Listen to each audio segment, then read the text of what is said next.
একটা ছেলে সবচেয়ে বড় মিথ্যা কথা বলে তার পরিবারের কাছে, হাজারটা কষ্ট সহ্য করে নিয়ে তাদেরকে হেসে বলে বেড়ায় আমি ভালো আছি।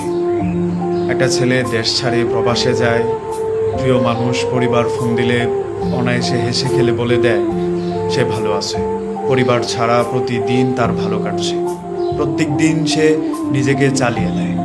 একটা ছেলে সবচেয়ে ভালো অভিনয় তার পরিবারের সাথে করে। সে ভালো নেই, সে খায়নি, সে দুঃখে আছে, এই কথাগুলো তার পরিবার মেনে নিতে পারবে না। শুধু এই কারণেই তার পরিবারের সাথে তার দুঃখগুলো শেয়ার করা হয় না। কত ছেলে শুধুমাত্র অভিমান বুকে জমিয়ে পরিবারের জন্য কষ্ট করে যায়, তার কোনো হিসাব নেই।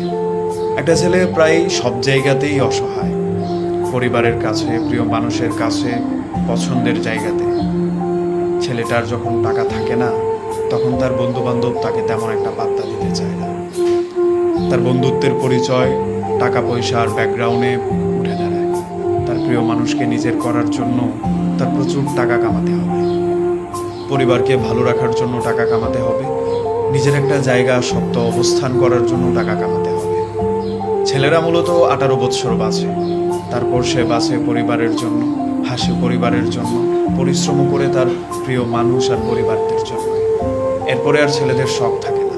একটা ছেলে যখন টাকা ইনকাম করা শুরু করে, যতটা না তার পছন্দের বাইক, পছন্দের গাড়ি কেনার আগ্রহ থাকে, তার চেয়ে বেশি আগ্রহ থাকে তার বাবা মাকে হজ করার, তার ছোট ভাইকে ফোন কিনে দেওয়ার, তার প্রিয় মানুষকে একটা কিছু করে দেওয়ার, নিজের পরিবারের জন্য একটা ভালো জায়গা বানানো।